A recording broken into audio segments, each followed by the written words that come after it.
Sua ferritina sempre está baixa, mesmo suplementando? Ou você até suplementa por um tempo, ela fica boa em bons níveis e depois, quando você termina a suplementação, ela despenca. E aí vem aqueles sintomas clássicos de cansaço, fadiga, até mesmo queda de cabelo, fraqueza nas unhas. Hoje você vai entender as possíveis causas e como agir para reverter esse caso. Fique até o final do vídeo que eu tenho certeza que você não vai se arrepender.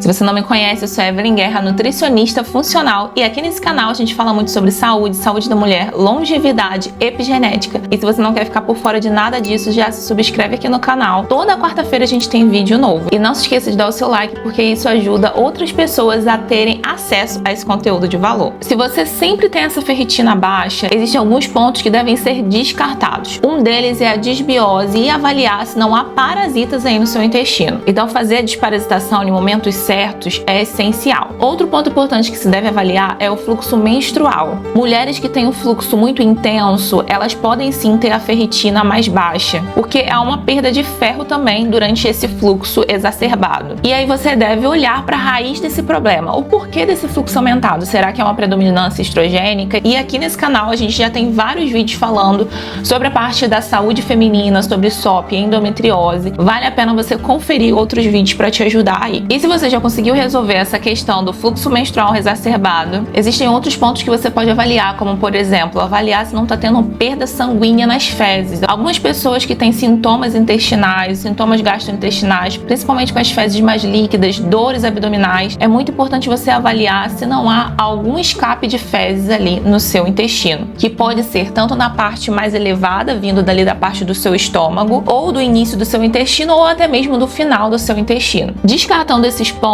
existe algo que você deve observar. Algo sutil que quase ninguém presta atenção é no metabolismo do ferro. Para o metabolismo de ferro acontecer de forma adequada no nosso organismo, é necessário um mineral muito importante, o cobre. E algumas pessoas podem sim ter deficiência de cobre. O problema é que avaliar esse cobre a nível sanguíneo muitas das vezes pode dar algum falso resultado. Isso porque o cobre ele também pode ser usado como marcador de inflamação, assim como a ferritina. Então seus níveis podem aparecer com resultados não tão fidedignos assim. Algo que você pode avaliar nos seus exames de sangue é a ceruloplasmina. Ela vai trazer um resultado mais fidedigno. No entanto, na minha prática clínica e o profissional que estiver te acompanhando que entenda desse metabolismo de ferro, ele pode até já adicionar a suplementação de cobre, mas em níveis reduzidos e aumentando aos pouquinhos. Isso porque a suplementação de cobre a gente também tem que ter certo cuidado, porque ela pode causar também uma certa detoxificação, assim como na suplementação de iodo. Isso eu estou falando de forma bem simplificada para você entender. Claro que existe um metabolismo, algo muito mais complexo por trás. É só mesmo para você entender da importância da suplementação de ferro, mas do cuidado também dessa avaliação e do momento de ser adicionado. Toda essa informação serve como um guia para você entender como pode estar a sua saúde. E assim, quando você chegar no seu profissional da saúde, já está mais encaminhado e saber informar para ele tudo aquilo que tem se passado no seu corpo. Afinal de contas, é você que está com o seu corpo ali o tempo todo sentindo os seus sintomas, avaliando os seus sinais, avaliando os seus sintomas. E quanto mais informação de valor e quanto mais percepção você tiver desses sinais e desses sintomas, mais assertiva vai ser a sua conversa no momento da consulta com o seu profissional. Claro, com um profissional que entenda dessa questão. Tem uma coisa que eu não posso deixar de falar, é que algumas pessoas, mesmo com a baixa de ferritina, não se devem suplementar com ferro, seja o ferro oral ou ferro endovenoso. É necessário ter uma avaliação mais criteriosa para essa suplementação. Isso porque o cobre é necessário para que o ferro seja acoplado na transferrina. E caso essa suplementação de ferro esteja inadequada, isso pode causar uma reação de Fenton, que é uma reação pró-oxidativa. E isso pode te atrapalhar em várias questões, aumentando ali o estresse oxidativo, aumentando o grau da sua inflamação.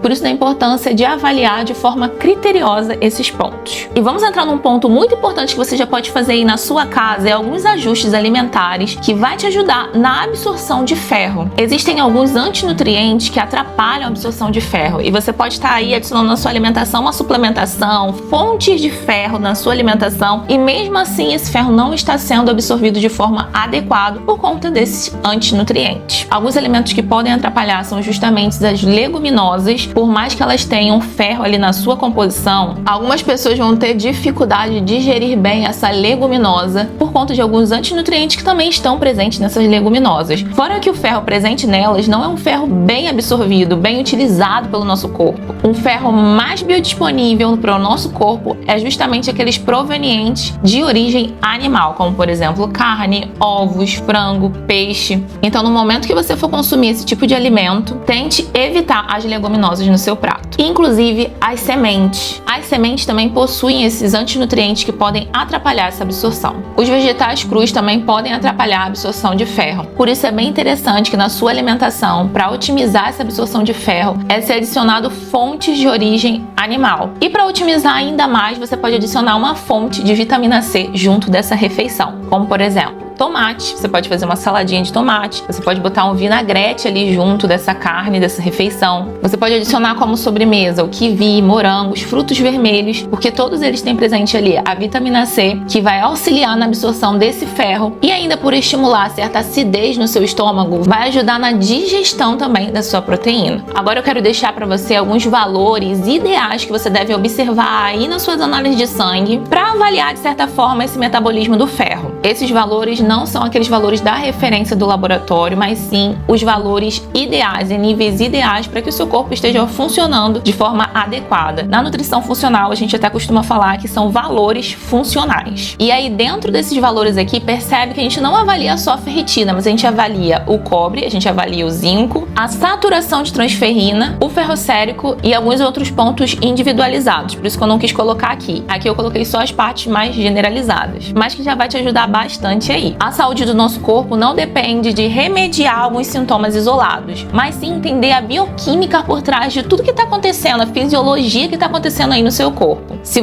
você sente que o seu corpo está inflamado, está exausto e deseja entender como começar e organizar a sua saúde de forma integrada, faça o teste da inflamação. Eu vou deixar o link aqui abaixo do vídeo. E para você dar um passo além, para você ter um guia passo a passo, nós temos o Desinflame na Prática, que vai te auxiliar a reduzir essa inflamação. Isso porque você vai focar no seu sistema-alvo, naquele sistema que você tem que dar maior atenção. E como você vai saber qual é o seu sistema-alvo? É justamente fazer primeiramente o teste da inflamação. Fazendo o teste da inflamação, você vai entender aonde você tem que dar um olhar com maior prioridade, e lá no guia do Desinflame na Prática você já vai ter esse passo a passo. E se esse vídeo fez sentido para você, já guarda ele para mais tarde você ter toda aquela referência guardadinha ali para você olhar nos seus exames de sangue, e envia também para sua família, para os seus amigos, para eles entenderem o porquê daquele cansaço, daquela fadiga, daquela exaustão, para eles também avaliarem a sua saúde. Um forte abraço e eu te espero lá do outro lado no Desinflame na Prática.